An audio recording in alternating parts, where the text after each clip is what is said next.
Hello everyone, welcome to another episode of TCG Talk, back today with another video. And in today's video I want to go over the deck that I'm going to be taking to Proquest in January, at least the first one for sure, and that is Arachne. That's the new assassin hero. I've been debating back and forth between going with Arachne or Katsu. For Proquest, obviously, like, I don't want to do bad, right, and do really terrible or anything like that, but I also want to have a lot of fun this season, especially in the first 3 months when it's just kind of some fun events and it's not like it's ramping up kind of a slower pace. I want to be able to just, enjoy the hero that I'm playing. And although I do enjoy Katsu, I have to say Arachne is like my favorite hero so far in this newer set and just overall like in the state of the game. I don't think Arachne is a tier 1 hero by any means. I think in a really, really skilled pilot, which I'm trying to get to that point, I think it can be a tier 2 hero. I think it can be like a high B tier, maybe even low A tier. I think high B tier is kind of where it's at right now. It's really based off, skill with the deck and knowing exactly what to do into each matchup.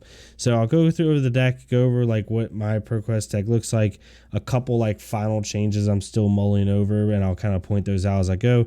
And I'll also show you changes that I made to the previous Arachne deck that is a little bit different. So we have Arachne here. Arachne is all about deck manipulation. My deck specifically is more fatigue based than tempo or aggro based. I don't have captain's calls or even bigger than that or anything like that. This is mainly for like really getting my opponent to run out of threats while also pushing tempo when I can. It's not like a full fatigue like I'm trying to deck everyone out, but it is a deck in the sense of I am waiting for my right time to be able to push the tempo, right? So you have Arachne here, obviously, and for anyone who's not aware, it reads, whenever you play a card with contract, you may look at the top card of your target opponent's deck. You may put that deck card on the bottom if you so choose. So that's Arachne. We have the Cold Full Silver, obviously. Just wanted to flex that for a second. So for the equipment, super standard. We have Spider Bite. Nothing too crazy there. We're going to have Lantern in the side, and we'll talk about that here in a second. Well, actually, we'll do the sideboard equipment with the main board equipment. I think that's okay to do. So we have the Spider Bites. Mask Compare Edition, obviously, is kind of the, the go-to. Most of this equipment is pretty standard with Arachne. We have Findel Spring Tunic, Iron Rock Gauntlet, and Black Tech Whispers. So we see some people here in the arm slot are running Goliath Gauntlet. Goliath Gauntlet definitely is an option. I just like having that one extra block for key tempo swings. And really the only target for Goliath Gauntlet in my deck is Command and Conquer, as well as Surgical Extraction. So those could be options, and it's something I'm still testing with a little bit. I'm still favoring the block value a little bit more, but it is very, very close. In the sideboard, we have three Null Rune, basically, Arcane Lantern, and then Null Rune Robe and Gloves. I like to keep Paradition and Whispers as much as I can to be able to facilitate those turns, but that is the equipment set. Pretty standard, to be completely honest with you. We'll actually put the equipment out of the way so it doesn't take up the screen. Also, the Arachne playmat. I forgot what the LGS's name is. I'll try to remember. If I can't, I'll put it in the link description below. It's in my Discord if you want to join the Discord. We talked about it in the Arachne channel. But they commissioned out a local game store. I think it was in St. Louis. I could be wrong. I don't remember exactly where it was. They commissioned out the same artist who made the Arachne character to do like a Christmas playmat, and it's really dope. So, okay. I segmented this up. In the main board, we have 51 cards, and then we end up siding in around 9 to 12 cards, depending on the matchup. Sometimes a lot more if it's like Jeremiah or Oldheim, but we'll get into that when we get into that. For me, the first section I want to talk about is what I like to call power cards. These are the cards that are going to force interaction from your opponent. You have 3 Command and Conquer in the main board. Those used to be in my sideboard. They are now on the main board. Just trying to force more interaction every single game, no matter what. 3 Leave No Witnesses, obviously, basically another Command and Conquer. 3 Eradicate, and then 3 Surgical Extractions. These are the power cards. These are the cards that will force your opponent to interact with you. These are the cards that you use to take tempo, gain tempo back, try to shift things in your favor. Like these are where it's at, and you want to be able to partner these with reactions. Obviously, Command and Conquer is a little bit harder to do that with, obviously, unless you have Pummel.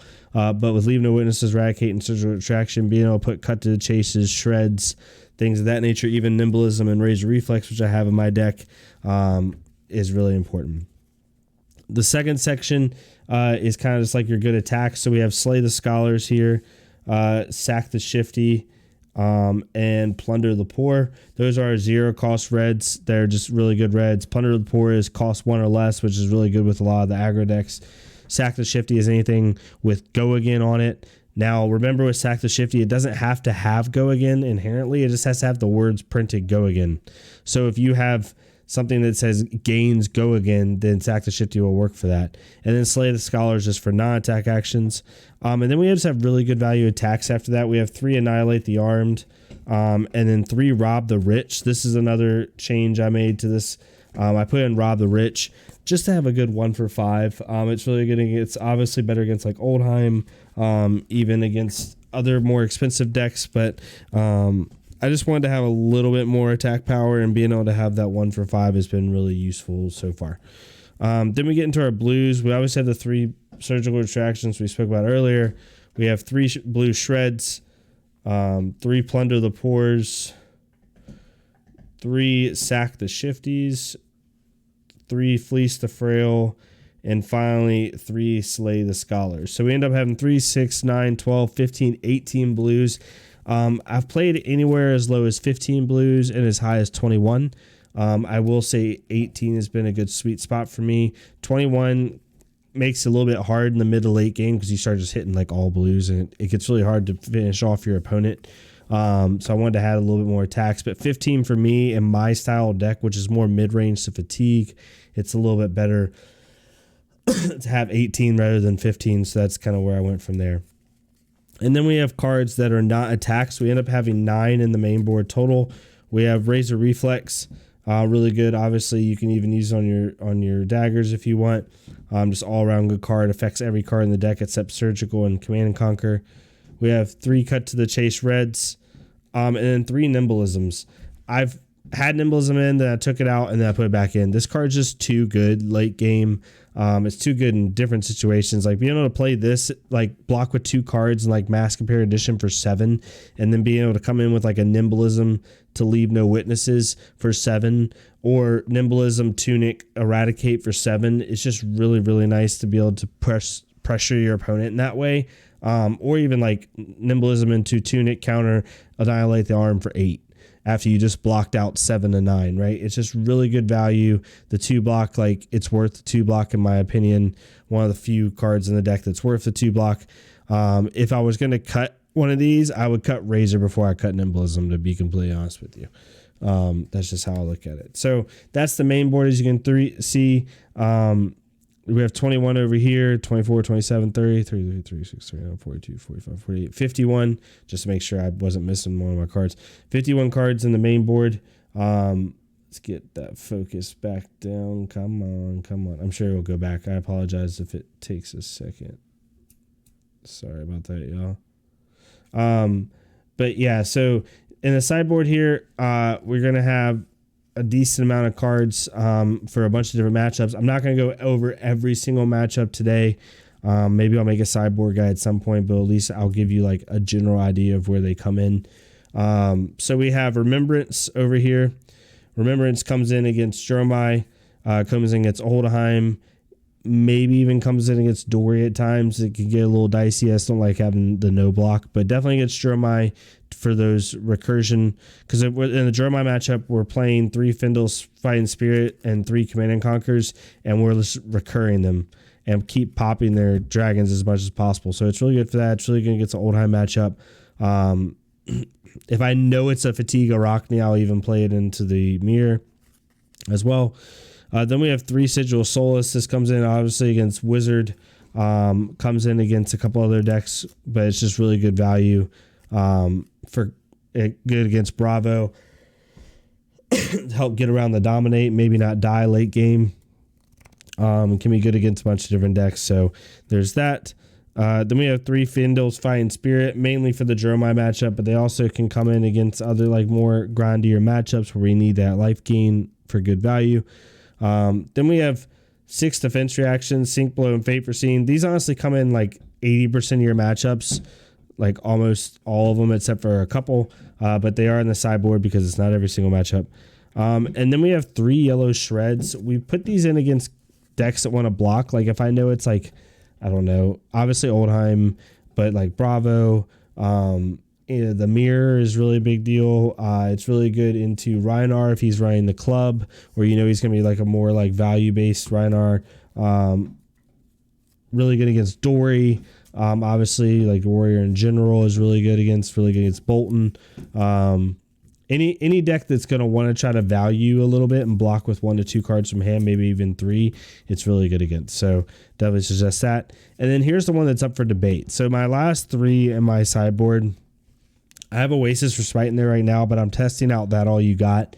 I had to order 3 more That All You Gots because I had a spill on my desk, my second desk behind me, and it spilt on some of my cards, and 3 of them happened to be That All You Got, and it curled them really bad. So I had to order 3 new ones. They're on their way now.